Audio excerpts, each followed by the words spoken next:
Hello, Mesha. Thanks so much for being here with me today. This is a joy.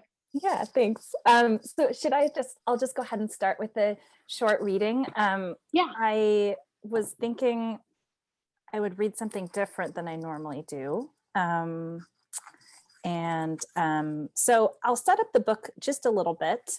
My book, The Archer, is it's a coming of age story, and it's set in 60s and 70s era Bombay. And it follows my protagonist Vidya from the time she's a really small child into adulthood, as she builds a sense of self, a transformative sense of self through the pursuit of Kathak dance. And this is a scene that has nothing to do with Kathak, but she's visiting her, the other part of this book is about her relationship with her mother and her early family life, and how the fracture of her family shapes her life and her destiny. So this is sort of early in the book. She's a child and she is visiting her dad's ancestral home. They live in Bombay, but they're visiting in the North Indian Gujarat. So I'll just read a little bit from that. In the afternoons, the children went down to the river. She had been told the river was broad in the month before monsoon, big as the ocean it was named for. But whenever she was here, it was flanked on both sides by hard, dry mud, with the same cracked fractals as elephant skin. Boys got to swim, but the girls of the family had been forbidden. Long ago, a teenage cousin had drowned. After chores, the girls made a doll of Vidya and practiced complex braids in the late afternoon shade. She enjoyed the feeling of their sudden attention and the feeling of so many hands in her hair as her head was tugged this way and that, listening equally to the distant shrieks of the splashing boys and the gentle voices of the girls who enjoyed singing the movie songs they had half learned and embellished together the parts they didn't know. After a while, they became bored with being kind and started to tug her hair and tease her and goad her, calling her a tribal person. She was too dark, Suchitra pointed out, presiding over a group of girls as regally as Grandma presided over the cousins. She was too dark. The color of her arms darkened, it seemed, as soon as she arrived in the village, to something of the color of river mud, wet. Of Father Sir's family, everyone seemed a light gold. It was Mother's side who incubated the secret tendency toward darkness, visible on the faces of the mother's elder brothers, to whom she had met long ago, as though in a dream, and whose faces she remembered only this singular feature. Where do you belong, said Suchitra, with the mud people? You should go live in the forest with your tribe. Vidya ran away, her hair still loose and so angry, rubbed herself in dirt, wanting to be dirt, living in her true family. If she knew how to move with purpose, nothing would wound her, but she had not considered the darkness of her skin. The neighbor girl was far fairer than she. Maybe she would not be allowed to dance, would be punished for stealing it. Maybe she could not even steal. Then she was in despair, returning to the house filthy and knotted like an animal, and like an animal loping alone. The mother was sitting with the aunties preparing dinner, all alone slicing dudhi against a curved black blade. It was sad to see her next to, but still apart from all the aunties, her eyes narrowed to her task, shutting out all possibility for conversation as the aunties laughed and gossiped. In the presence of the aunties, the mother looked shrunken down and incorrect. The brother sat near her, holding fascinated in his hands 3 red coins of carat. Vidya, said the mother, so astonished by her daughter's appearance that for a moment she didn't seem angry. In fact, there was something else on her face, an almost smile that quivered on her lips for a second before it vanished. You see, said aunt, not mother, what I had to put up with. That girl is running wild. The knife clattered from the mother's grip. She lifted Vidya and spread her quick across her lap and smacked her hard 5 times, all the mothers watching with their lips pursed in disgust.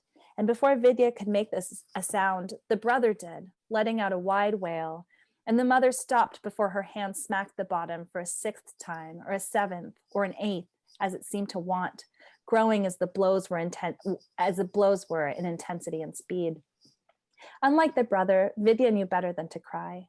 Her eyes looked for Grandma, who had not been cooking, but directing and gossiping, and whose eyes now met her with a gaze neither compassionate nor even tender, but still seeing Vidya in her wretched state. But to glance back at the mother, which Vidya did quickly, was to see a red-eyed and confused creature, not a vengeful one. Vidya, Grandma said, still not tender, in a voice almost stern. The girl glanced back at the mother, again kneeling alone. Oh, she was sorry. Grandma smelled strongly of coconut hair oil as she led her to the area of the courtyard where the women bathed. Get some water, said Grandma, and Vidya drew up bath water from the shallow well and heaved the bucket over to the old woman. Under Grandma's hands, Vidya knew herself to be a miracle. Naked now, bent under the cool stream of water, the dirt and sweat and black tears eased from her skin, and she was clean. Grandma did sing when occupied in other tasks. A song came from her lips as unconsciously as breath. Oh, Grandma, Vidya said, why am I like this? You have your mother's blood, too hot, Grandma said calmly. But what can I do? I don't know, little one. Sometimes God puts a soul in the wrong body. You should have been a boy with your nature. What is my nature? You are restless. You are unsatisfied. You cannot reconcile yourself. A boy could find an outlet for all his restlessness, not you. Why not? Because you will be married, little one, and you will live in your mother-in-law's home, and you will have to do as she says.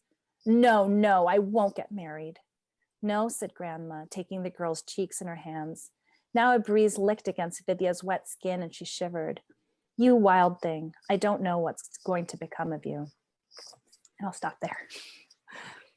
That was wonderful. Thank you. I'm also like really glad you read from that part because it segues really well into the first question that I have for you, which I'm sure you've been asked about this, about point of view before, but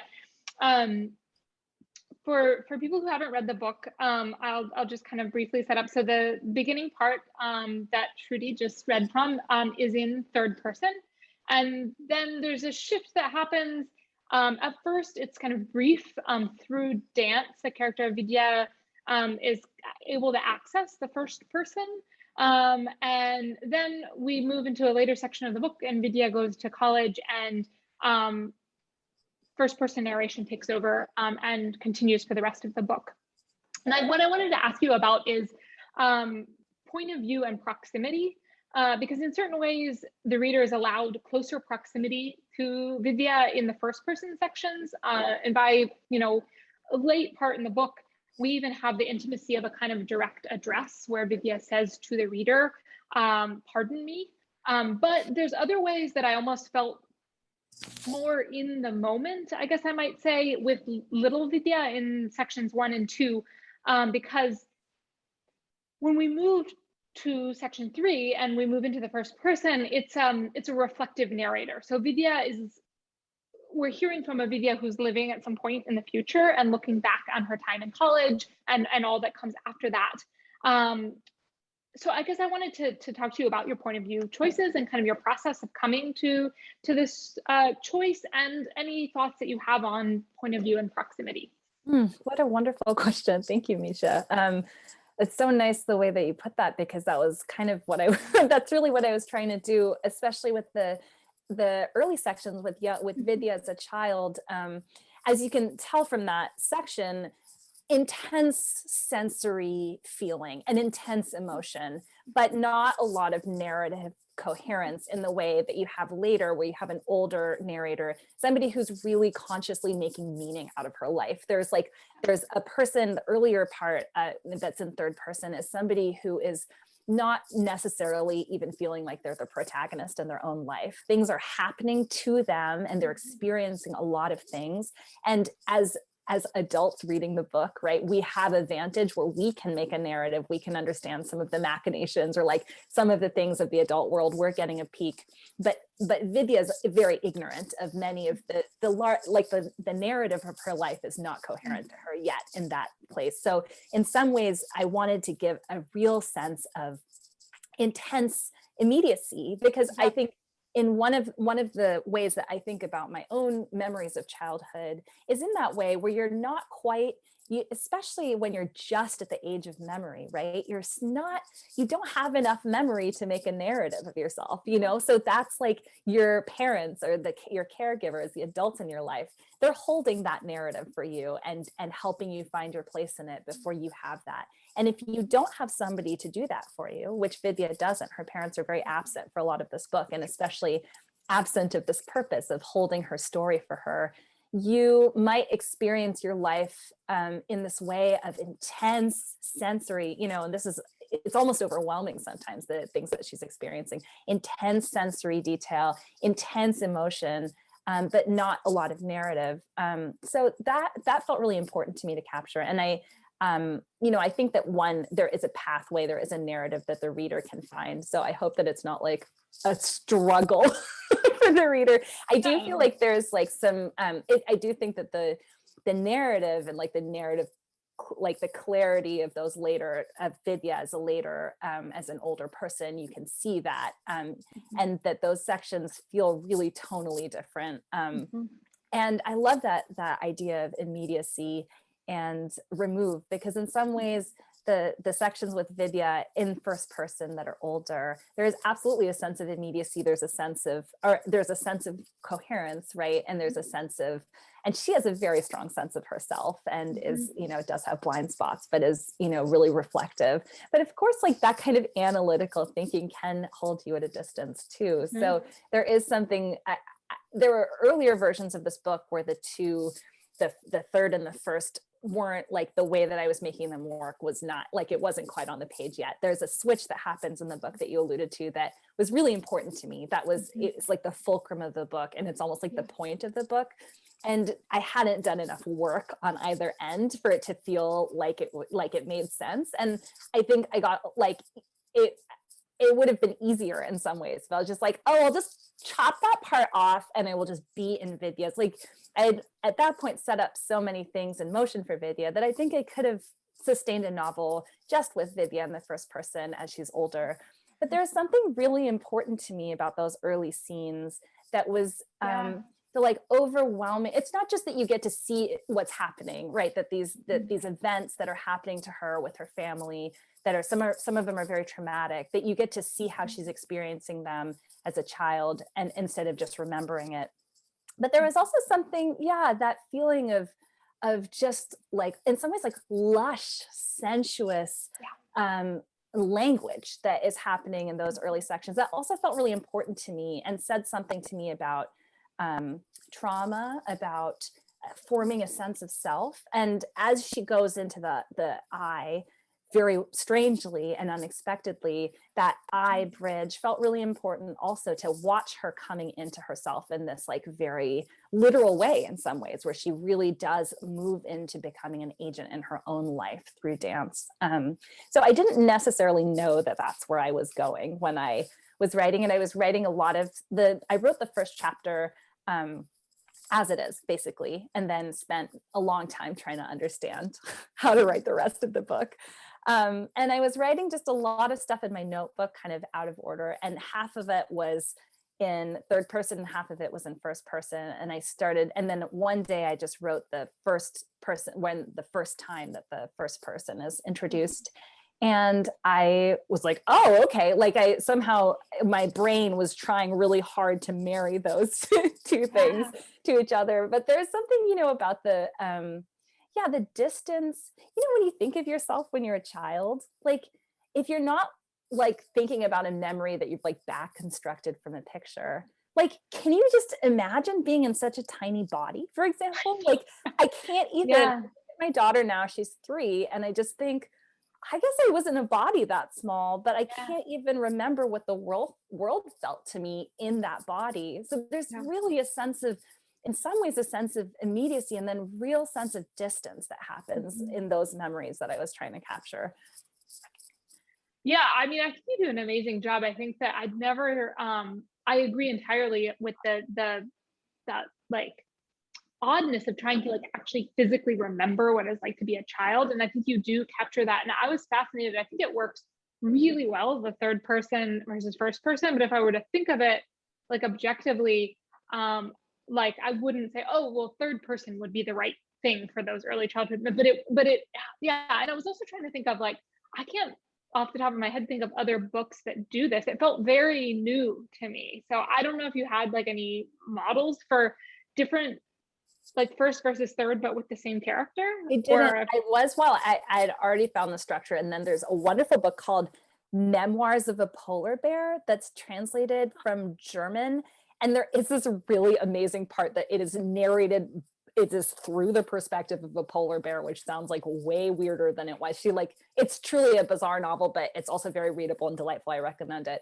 And the polar bear has been talking about himself in third person, and then he suddenly switches in the middle, and you understand that it was him. He was the narrator all along. So I'd already had the structure of this, and it was like it actually is so shocking when it happened that it was just like, oh my God. Yeah, I don't know if there's a lot. I've never encountered it besides that. And I do want to give a shout out to that book because it's wonderful. And also one other thing to say about that is that as my daughter was acquiring language, I actually saw this pronoun thing. It could have just been a coincidence, but I saw this happening, which was that she first started with she, actually she first started with you because I was always calling her you.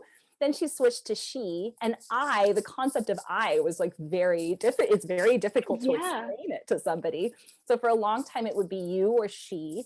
And then she started understanding but I was in the present tense and she was in the past tense. So it was fascinating. I didn't know. I was like, I don't know if like neurologically what's happening, or like if she's experiencing this the way that I am imagining that Vidya is experiencing in this book. But it was like this really uncanny thing to watch happen.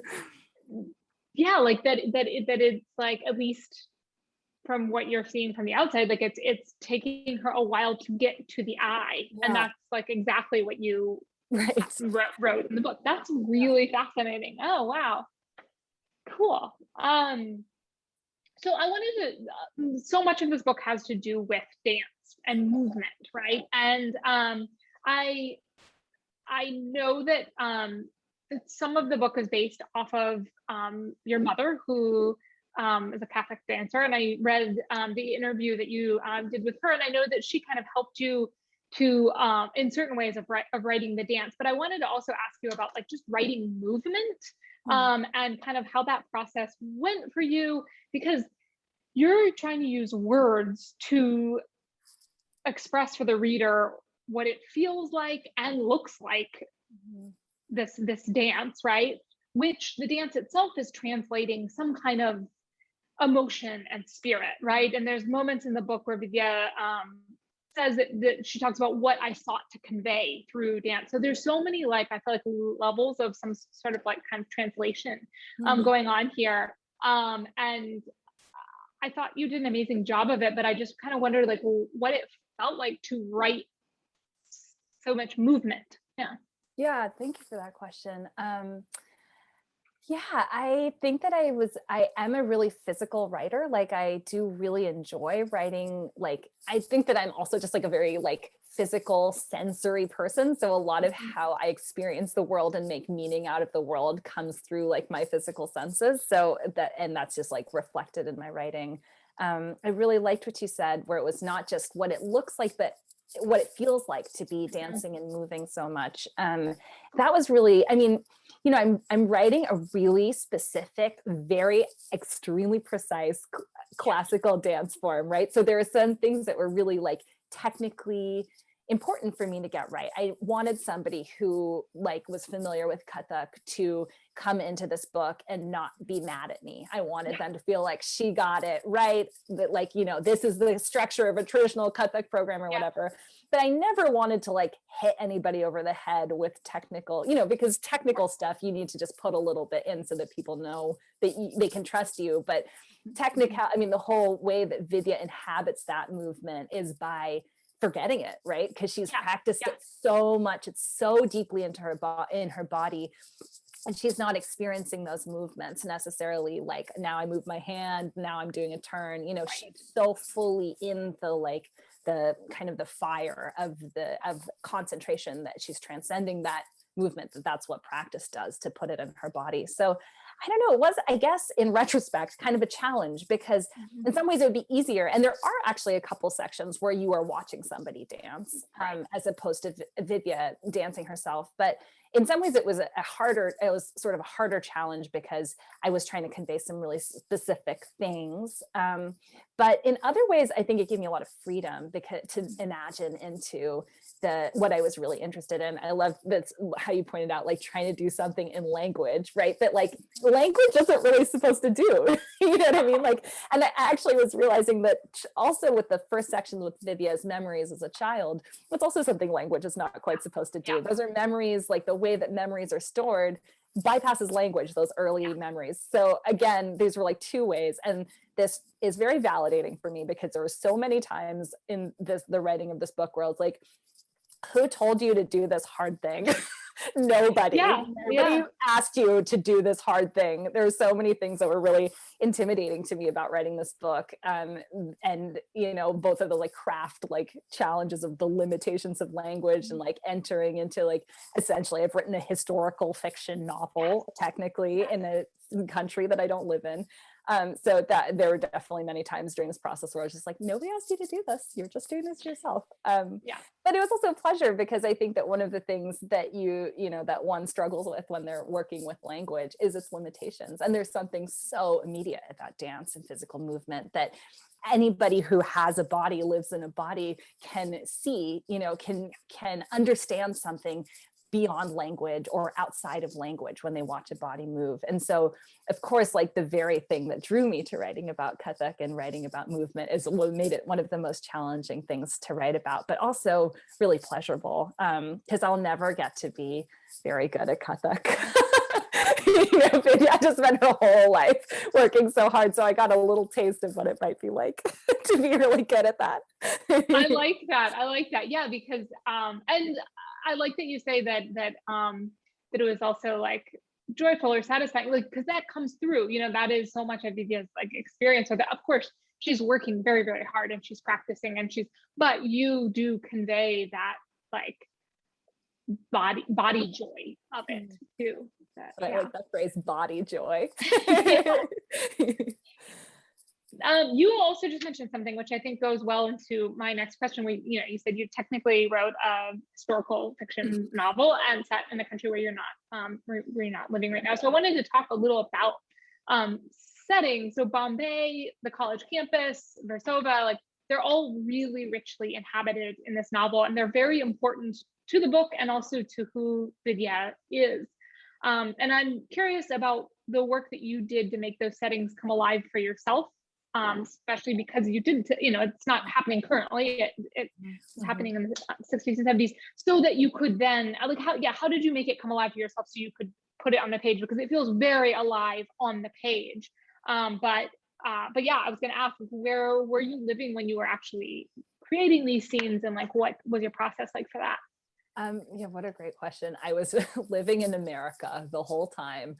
I did visit India. I mean, I visited Bombay, my whole life. I visited, but during the process of writing this book, I think I was able to visit one time for like a week or something. It was not long enough. And it would have been nice to have been able to spend more time there. But yeah, what part of the process was just abject terror was like the beginning of this. Well, there was actually a period of time before abject terror, which was I was just having a wonderful time writing little fragments in my notebook. I'd written this first chapter. I was like, okay, this is definitely the first chapter of a novel, and I have to figure out how to write it. And I have no idea. My skill is not that, like I have no idea how to do this. So I have to figure it out. And I just had this like 2 or 3 years where I was just writing scenes in my notebook. And a lot of what I was doing then was wandering around Bombay, this imagined world of Bombay. And I have to say that the Bombay that I was seeking to depict is not exactly necessarily everybody's experience of Bombay in the 60s and 70s. It's like, uh-oh, am I frozen or are you frozen, Mesha? You are. I hope it's not me, but maybe it is. You are, but your voice is fine. Yeah, no, your voice is totally fine, and your image will unfreeze in a moment, I'm sure.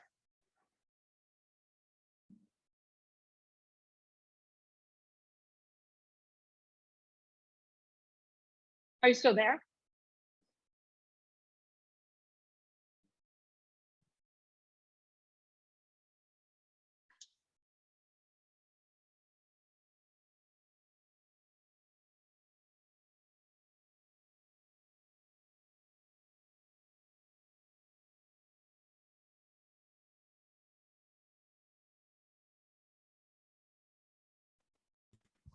Just going to join you while we're waiting for Shruti to we'll get her back in a second. Yes, and this is a great moment for anyone in the audience who has a question to put it in the Q&A. Since as Mesha and Shruti finish their conversation, they'll turn to that. So drop any questions into the Q&A. Again. Yay! You know what? It is not my worst nightmare anymore. It is just my second worst nightmare. That was a very sweaty moment for me.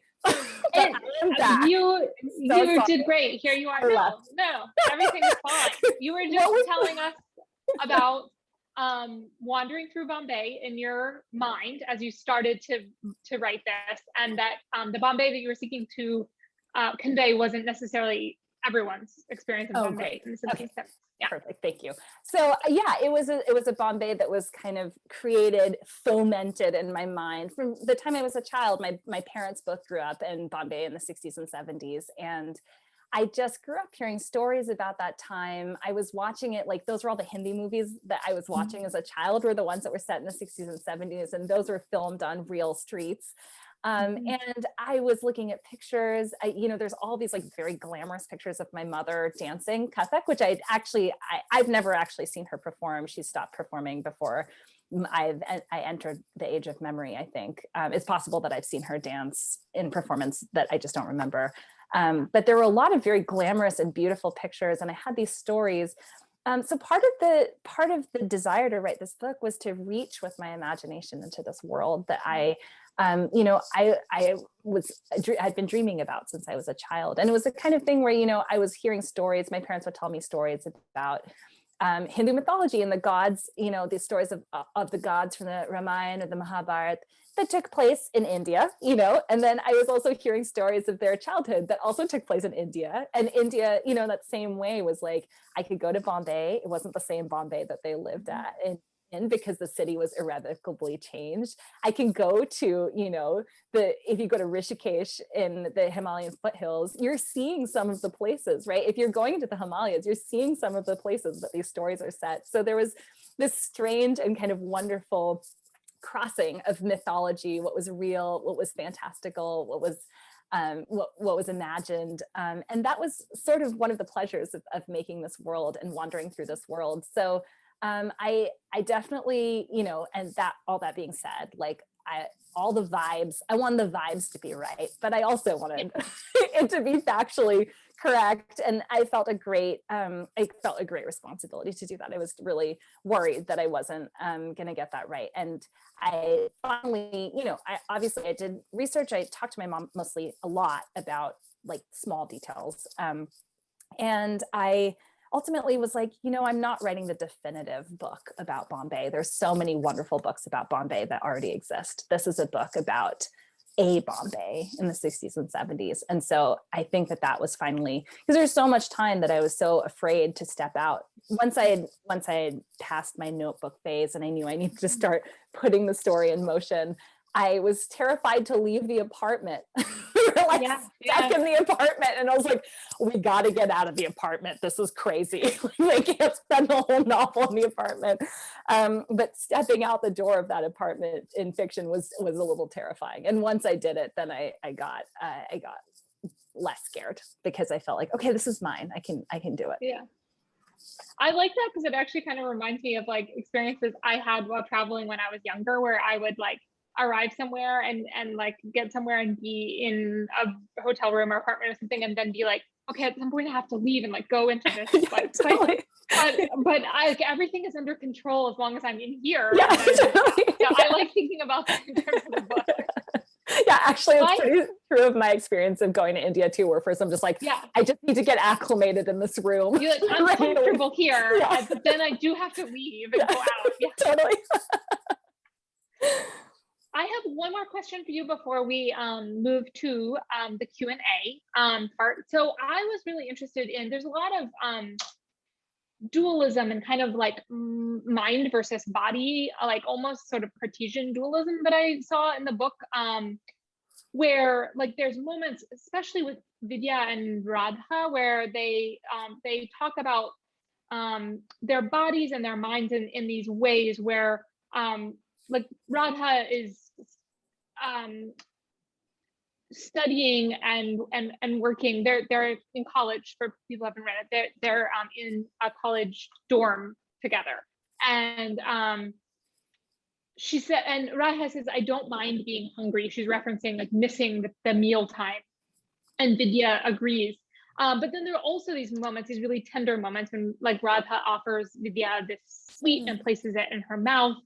And there's also some moments when Vidya is the courtship with the man who she marries is mostly through letters. And she talks about it being their courtship being unsullied by the realities of the body, and that she just has her husband's mind on paper. So I was just really interested in a book that is very about the body, everything from those early chapters of being like really in the sensory aspect of childhood to dance. There's also this kind of like separation of mind and body. And I just wondered if you'd talk a little bit about that.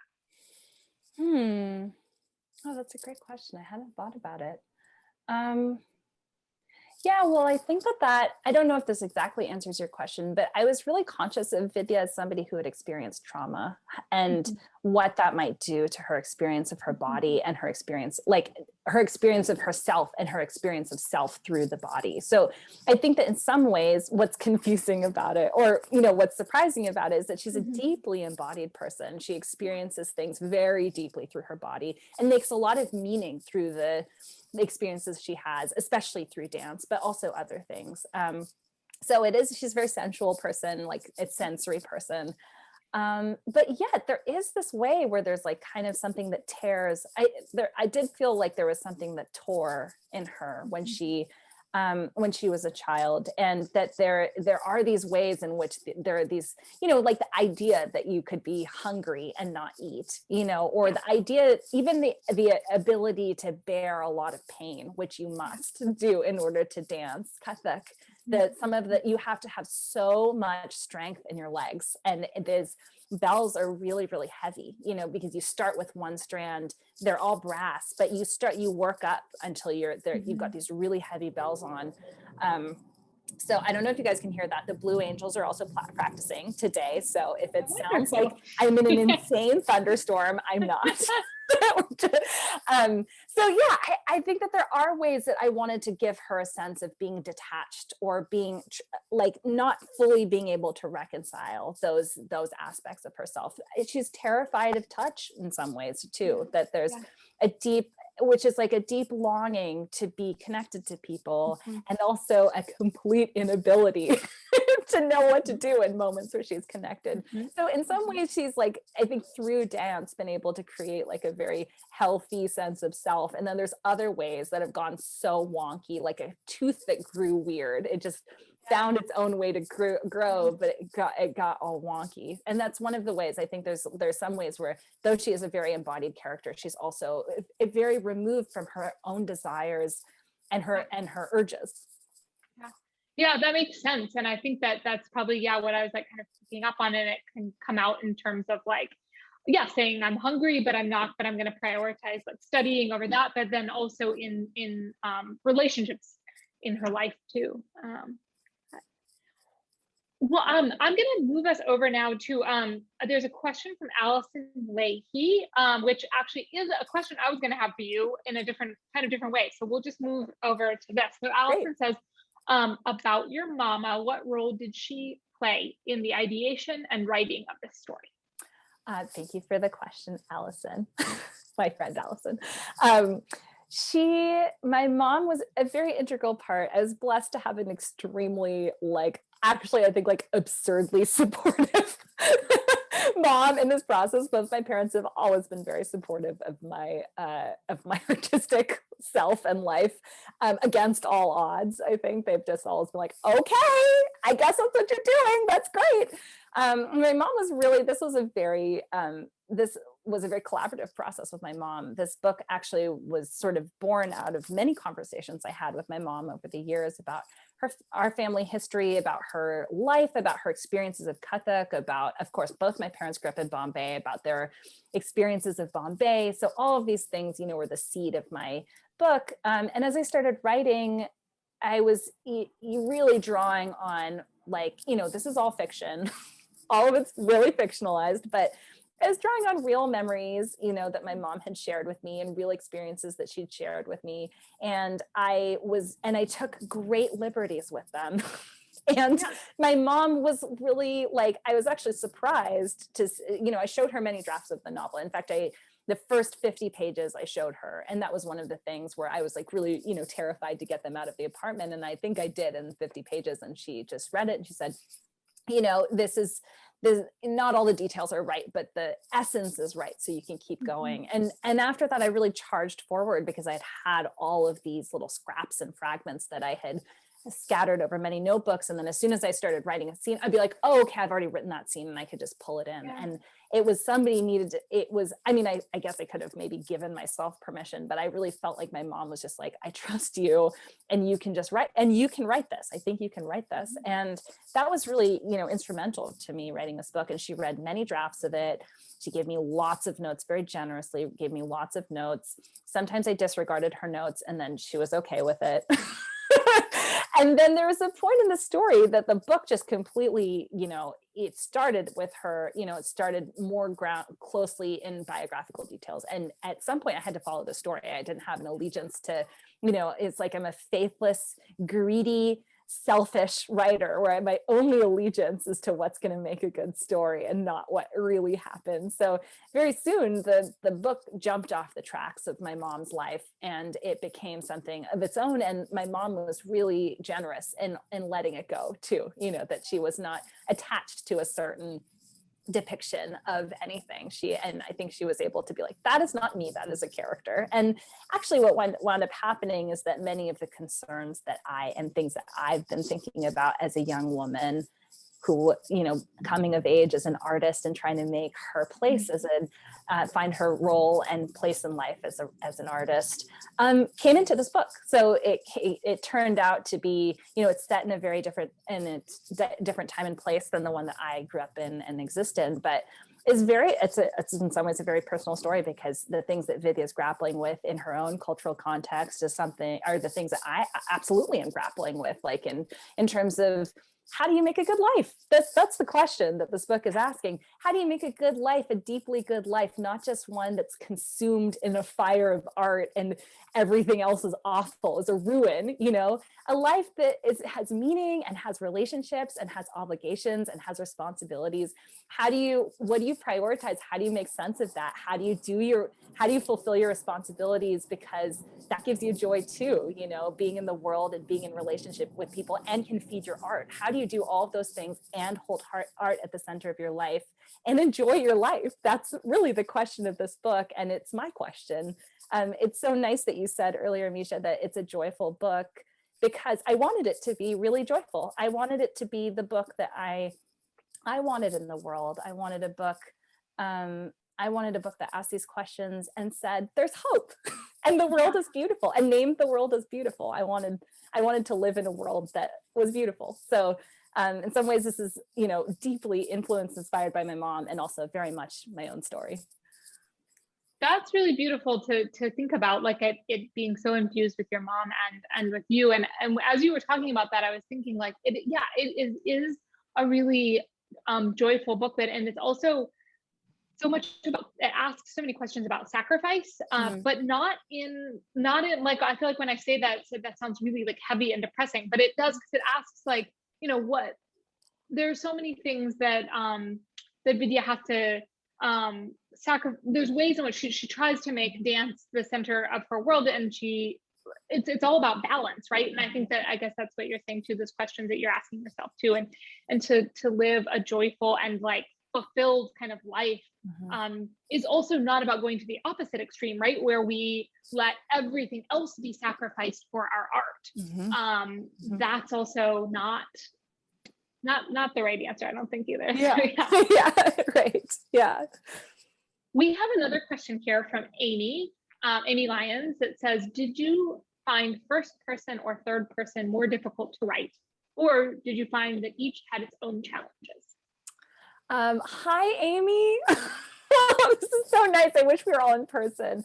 Did I find them both? I found them both equally equally challenging and equally pleasurable to write. I think that one thing that I just sort of noticed, like reading, like when I was putting my story collection together, I just felt like I have a really distinct voice in first person and in third person. And I can tell like the uniting aesthetics and consciousness that created concerns, that I hope that my story collection does feel coherent across those two.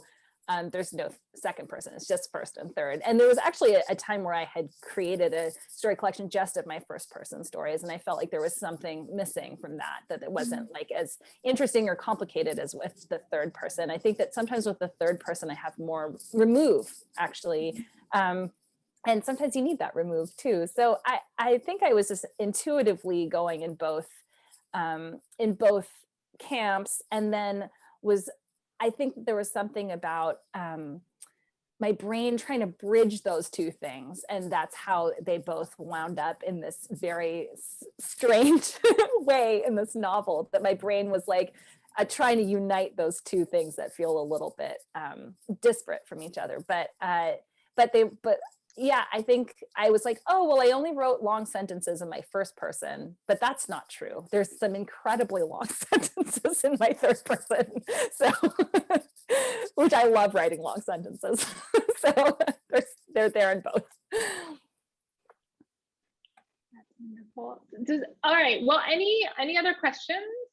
Feel free to put them in here.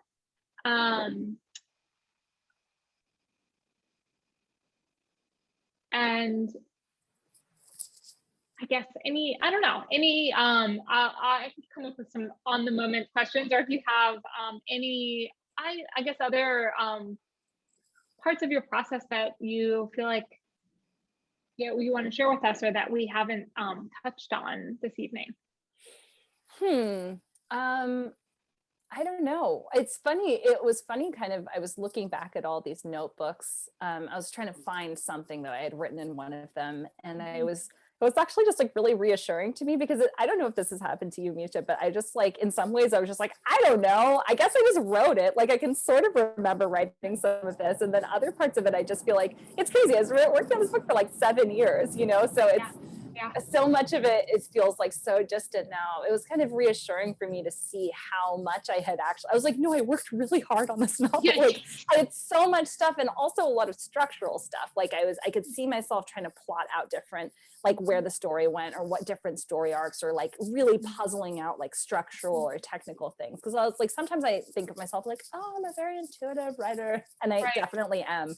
But it was nice to see like some evidence. I was like, no, I was also being like very technical in some ways too. So. Well, that's interesting to hear you say, because actually I had a question, which then as I wrote this down as I was reading the book, and then as I was preparing for tonight, I always feel like I have a hard time. I try to remember that many times when people attend events, they haven't yet read the book, and I don't want, I once interviewed someone, and it made total sense, but I asked them a question about the ending, and they were like, I'm not going to talk about that because I'm not going to like, and I was like, oh, that makes complete sense, but I just kind of forget, like I've read the whole thing. So we don't have to talk about the ending, but I was kind of interested in your like in your process of structuring, like so without giving away, kind of the way I had structured the question before, kind of like talk specifically about the ending. So we don't have to talk about that, but it is interesting to like hear you say, like it's like balance of intuitive kind of going where the story takes you, but then you also have a process, I guess, of stepping back and kind of looking at it. Yeah, definitely. And that ending came much later. The fifth section was the last thing I wrote. The rest of it I had written, actually, I think before I had given birth. I started this book way before I was even pregnant. And then I had this like horrible time that coincided with me being pregnant and like really feeling uncomfortable and unhappy, and Vidya feeling really uncomfortable. And I was just like, what have I done to myself? And I was like desperately trying to finish the book before my baby was born so that we could like, get it moving. Yeah. But I wondered that too. Like when the parts where Vidya is pregnant and giving birth, I thought like, oh, well, anyways, I wondered, I was like, oh, maybe she must have written these like after. I would be very intimidated to write birth scenes, but yeah, but so you had drafted that for. Yeah, I had, and I did go back and change some stuff later, but mostly it was like drafted and done. In that last section, it actually took a little bit of like life experience. This is what my editor said when she bought the book. She was like, this is not the end. It ended just like in the end of the fourth section. She was like, this is not the end, but you'll find the end, don't worry. I did. I think that I could feel it the next time I read it after some distance. I could feel that there was something missing. And of course, the structure of the first sentence of the last section is the first sentence of the book, which was modified for context. And that was such, then there's some things where your brain just understands the pattern. It's like tries to complete the pattern. So that felt like a gift. I was just like, oh my God, I understand. And I was able to write that ending, I think also with the benefit of being like loving an infant, which, I didn't have that kind of immediate like experience of it before. And it did help. It was good life experience. It was helpful life experience. It looks like we have one more question that Mackenzie Smith says, what are you working on now? Or what feels exciting to work on now? Stories, a novel? Oh, thanks for that question, Mackenzie. I am working on stories, actually. I was like, for a long time, I was like, I will never write again. I was like, I'll never write again. I've written everything and it's over and the gift is gone, whatever. And I was like, sort of like what Vidya does, where I was like, well, maybe I'll just live a life of art where my life will be art. And then after a while, I was like, I don't have the like attention, the focus to make my life into art. And I can still try and live more deeply, but I feel lonely without writing. And then I tried to write for a really long time and nothing was really happening. But then sometimes, you don't notice that you've been writing, even you're just like, it's not real or whatever. So I found out that I've been writing a bunch of stories actually all along. I have some stories and I'm working on something that feels like a little bit longer. And that's really, it's really fun. I think that it's different though, when you've published a book where you just have a different, like you feel self-conscious in a new way where you're like, oh, will anybody like this? Before I was definitely like, will anybody like this? But then I was like, I'm enjoying this, so I'll just do it. And now I think I feel I'm still like working through a sense of like, ooh, like, will anybody want to read this? But anyways, I'm still mostly finding it pleasurable. Yeah, I think that the concept of somebody actually reading my work before I had a book published was so distant that it was totally. Like, sure, I worried if people would like it, but it was like asking myself, like, what will it feel like to actually walk on the moon or whatever? Right, exactly. Yeah. So like, but it's like whatever. And you were like, obviously glorious, the best thing in the world. This is my whole purpose in life. And that's all I ever wanted out of my whole life. Yeah, and then it happened and you were like, oh, can really I do different. this again? Oh. Yeah, it's so much about confidence. I've been thinking about confidence so much recently and the confidence it takes to like write a book and then write another one after that. And yeah, that's actually a very banal thing to say, but I've just been like, it takes a lot of confidence. Sometimes the writing doesn't work because you're just not feeling confident enough. Yeah. Well, and I thought about it with your book too, about like the like dancing off. There's these moments where Vidya says like, I won't be able to quote it like perfectly, but she says like, if she can't dance, if she can't like dance in public, she'll dance at home. And if she can't dance like at home, then she'll dance in her mind. And I think that could in certain ways also like feels very true for me with like my writing, where I feel like even if I'm not putting words on the page, I'm writing like all the time. But the stage part of it, right? That's the publishing of the books. And it's amazing to have an audience, but it's also, it does like irrevocably change, at least for me, my relationship to writing. And in good ways and in terrifying ways. Yeah, definitely. Well, if there are any last minute questions, audience can go ahead and put them in. Otherwise, we'll kind of finish up. This has been really so wonderful. I love this book so much, and